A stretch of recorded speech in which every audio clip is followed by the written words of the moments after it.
Friends, welcome to Brosis blogs. कैसे हैं आप लोग? आई होप आप लोग सब अच्छे होंगे और खुश होंगे। सो फ्रेंड्स, कई दिन से मेरे पास कुछ क्वेरीज आ रही हैं, कुछ कमेंट्स आ रहे हैं कि सर ये आर्म फोर्सेस, पैरामिलिट्री, इनको हम ज्वाइन किस तरीके से कर सकते हैं? क्या इनका सिलेक्शन प्रोसीजर होता है? क्या इनका सिलेक्शन क्राइटेरिया होता है? क्या फिजिकल और क्या मेडिकल रिक्वायरमेंट्स होती हैं? क्या एजुकेशनल क्वालिफिकेशंस होती हैं? इन सब को लेके लोगों के मन में बहुत सारी क्वेरीज है फ्रेंड्स। तो आज मैं आपको बताऊंगा कि किस तरीके से आप डिफेंस, पैरामिलिट्री या सीएपीएफ को ज्वाइन कर सकते हैं। फ्रेंड्स, आप सबसे पहले ये समझिए कि डिफेंस फोर्सेस जो हैं वो सिर्फ आर्मी, नेवी और एयरफोर्स होती हैं। उसके बाद जो पैरामिलिट्री में आती हैं उसमें आती है असम राइफल्स और एनएसजी, जिसको नेशनल सिक्योरिटी गार्ड बोला जाता है। और तीसरे नंबर पे है फ्रेंड्स सीएपीएफ, जिसको हम सेंट्रल आर्म पुलिस फोर्स बोलते हैं फ्रेंड्स। तो जो सीएपीएफ है उसके अंडर में 5 फोर्सेज आती हैं: बीएसएफ, सीआरपीएफ, सीआईएसएफ, एसएसबी और आईटीबीपी। फ्रेंड्स, ये जितनी भी फोर्सेज मैंने आपको बताई हैं ये सारी की सारी सीएपीएफ में आती हैं। और सीएपीएफ को जो गवर्निंग अथॉरिटी होती है वो होती है होम मिनिस्ट्री ऑफ इंडिया, या मिनिस्ट्री ऑफ होम अफेयर्स भी उसको बोलते हैं। और जो डिफेंस के अंडर जो आती हैं उनमें आती है आर्मी, नेवी, एयरफोर्स, और उनको गवर्न करता है डिफेंस मिनिस्ट्री। सो फ्रेंड्स, आज हम बात करेंगे सीएपीएफ्स के बारे में, यानी कि सेंट्रल आर्म पुलिस फोर्सेस के बारे में। सेंट्रल आर्म पुलिस फोर्सेस में 5 फोर्सेज आती हैं: बीएसएफ, सीआरपीएफ, सीआईएसएफ, आईटीबीपी और एसएसबी। फ्रेंड्स, इन पांचों फोर्सेस का जो रैंक स्ट्रक्चर होता है वो बिल्कुल सेम होता है। वो मैं आपको एक बार समझा देता हूँ। नीचे से शुरुआत करते हैं friends. Constable, head constable, ASI यानी कि असिस्टेंट सब इंस्पेक्टर, एसआई यानी कि सब इंस्पेक्टर, इंस्पेक्टर, एसी यानी कि असिस्टेंट कमांडेंट, डीसी यानी कि deputy commandant, 2IC second in command, commandant, उससे ऊपर डीआईजी जिसको बोलते हैं deputy inspector general, IG inspector general, ADG additional director general, और लास्ट सबसे ऊपर होते हैं friends DG director general. So friends, बात ये आती है कि आप किन किन रैंक्स पे इन फोर्सेस को ज्वाइन कर सकते हैं। तो बेसिकली फ्रेंड्स, जो सबसे लोअर लेवल होता है जिस पे आप ज्वाइन कर सकते हैं वो होता है कांस्टेबल का। उसके बाद अगर आपको ज्वाइन उससे ऊपर लेवल पे करना है तो फ्रेंड्स आप ज्वाइन कर सकते हैं एज अ एएसआई या फिर सब इंस्पेक्टर लेवल का।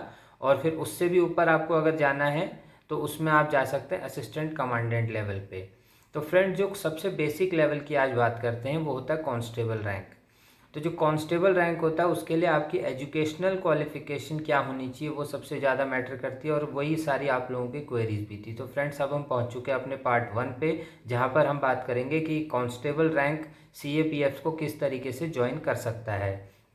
तो फ्रेंड, जो उसके लिए एजुकेशनल क्वालिफिकेशन है कांस्टेबल को सीएपीएफ ज्वाइन करने के लिए वो होती है friends 10th class from a recognised university.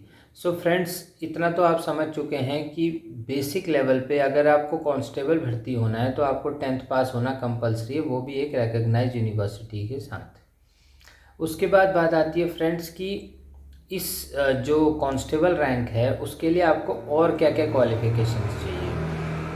सबसे मेन चीज़ है फ्रेंड्स कि आपके पास एजुकेशनल क्वालिफिकेशन अगर कंप्लीट है 10th की फ्रॉम एक रिकग्नाइज यूनिवर्सिटी से, तो उसके बाद आपके एजुकेशन का कोई रोल नहीं है, एजुकेशन कंप्लीट हो चुकी है।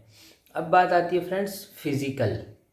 मेन चीज़ जो फ़ौज में आने के लिए, कभी भी आप किसी भी फ़ौज में आए, चाहे वो डिफेंस फोर्सेज में आए, चाहे पैरामिलिट्री में आए, चाहे सेंट्रल आर्म पुलिस फोर्स में आए, चाहे पुलिस फोर्सेज में आए, फिज़िकली और मेडिकली आपका फिट होना कंपलसरी है।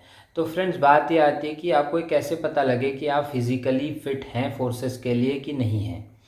तो जो सबसे पहले क्राइटेरिया है फिज़िकल का, पहले मैं फ़िज़िकल की बात कर लेता हूँ, मेडिकल का मैं फिर आपको फिर उसके बाद बताऊँगा। तो फिज़िकल का जो पहला क्राइटेरिया वो है हाइट, जिसमें कि मेल कैंडिडेट्स हैं उनकी हाइट होनी चाहिए 170 सेंटीमीटर्स। और जो कि लद्दाख रीजन या पहाड़ी इलाके जैसे उत्तराखंड, नागालैंड और हिमाचल के जो पहाड़ी इलाकों में हैं, जो कि पहाड़ों में से बिलोंग करते हैं, उनके लिए 5 सेंटीमीटर का रिलैक्सेशन होता है, जिससे कि आपकी हाइट, जो पहाड़ी इलाके वाले हैं उनकी हाइट 165 सेंटीमीटर मान्य होती है, बशर्ते कि आपके पास एक हिल सर्टिफिकेट होना कंपलसरी है। आपको भर्ती के टाइम पे वो हिल सर्टिफिकेट दिखाना पड़ेगा, तभी आपको 5 सेंटीमीटर का एज रिलैक्सेशन मिलेगा।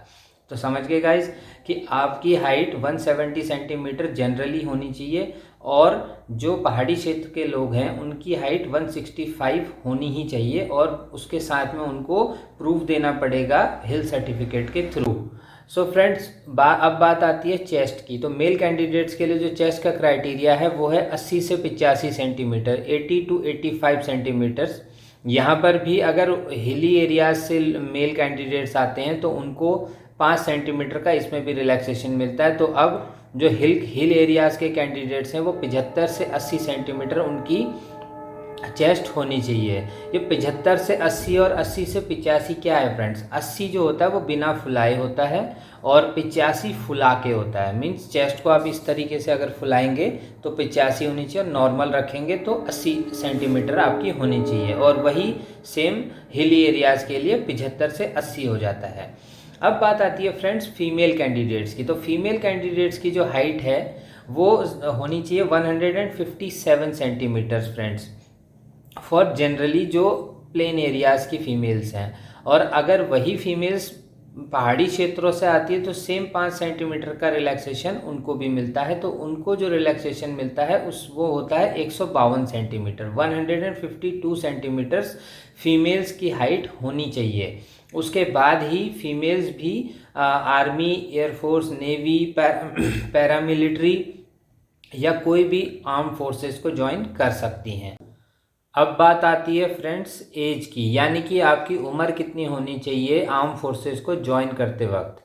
तो अगर आप जनरल कैटेगरी के हैं और आप कांस्टेबल लेवल एग्ज़ाम दे रहे हैं, यानी कि सिपाही लेवल पे भर्ती हो रहे हैं, तो आपकी जो एज होगी वो होगी 18 से लेकर 23 साल, दोनों ही मेल और फीमेल कैंडिडेट्स के लिए जो कि जनरल कैटेगरी में आते हैं।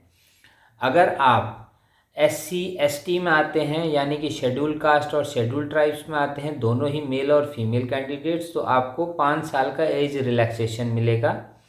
और अगर आप OBC कैटेगरी में आते हैं तो आपको मिलेगा एज रिलैक्सेशन 3 साल का। तो फ्रेंड्स, अगर आप इन सभी मापदंडों को पूरा करते हैं तो उसके बाद आपका एक PET होगा, यानी कि फिज़िकल एफिशिएंसी टेस्ट, जिसमें कि आपको रेस, लॉन्ग जंप और हाई जंप जैसे 3 एग्जामिनेशंस पार करने होंगे। जो मेल कैंडिडेट्स के लिए जो रेस होती है फ्रेंड्स, वो होती है 5 किलोमीटर, जिसको कि उनको पूरा करना होता है 24 मिनट के अंदर। और जो फीमेल कैंडिडेट्स के लिए रेस होती है वो होती है फ्रेंड्स 1.6 किलोमीटर की रेस, जिनको उनको पूरा करना होता है 8.5 मिनट के अंदर। फ्रेंड्स, जो उसके बाद आती है लॉन्ग जंप।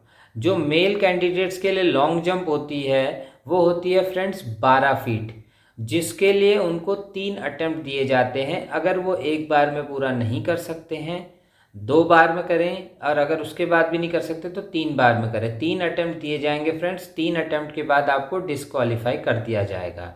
और फीमेल कैंडिडेट्स के लिए जो लॉन्ग जंप होती है फ्रेंड्स वो होती है 9 फीट की।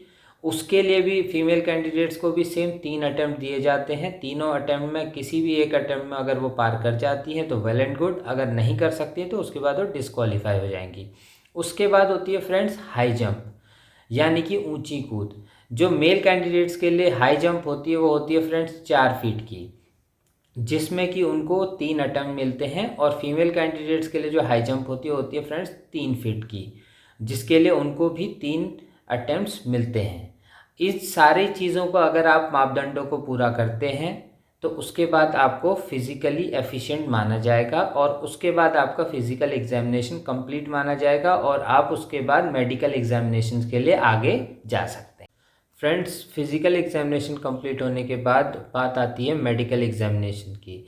फ्रेंड, जब आपका एक फ़िज़िकल एग्जामिनेशन कंप्लीट हो जाता है उसके बाद आपको एक कॉल लेटर आता है, जिसमें आपको डेट और टाइम और एक जगह दी जाती है जहां पर आपको पहुंचना होता है, और वहां पर आपका एक मेडिकल एग्जामिनेशन होता है जिसको कि कंप्लीट करते हैं फ़ौज या आर्म फोर्सेस के डॉक्टर्स।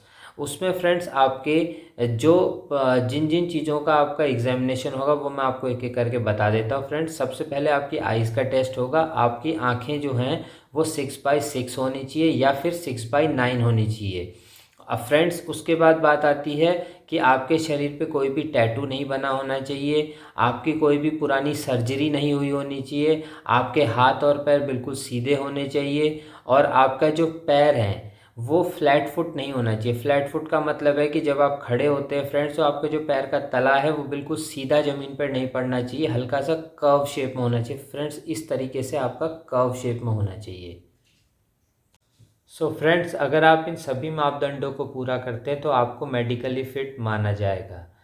फिर उसके बाद आपका जो एग्ज़ामिनेशन होगा वो होगा एसएससी जीडी के थ्रू, जिसमें कि आप एक कांस्टेबल लेवल एग्ज़ाम के लिए अप्लाई कर सकते हैं और उसके बाद आपका अगर सिलेक्शन हो जाता है तो फिर आप आर्म फोर्सेस को ज्वाइन कर सकते हैं।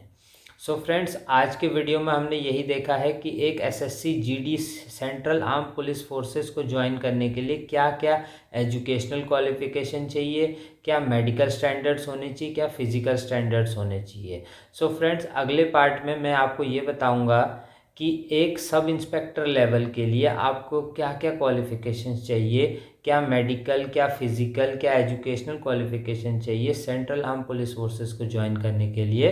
तो फ्रेंड्स मेरे अगले वीडियो का इंतज़ार कीजिए और अगर आपको मेरा दिया हुआ वीडियो, मेरे द्वारा दी गई हुई जानकारी आपको पसंद आई हो तो प्लीज़ मेरे वीडियोज़ को लाइक, शेयर और सब्सक्राइब करना मत भूलिएगा। Thank you.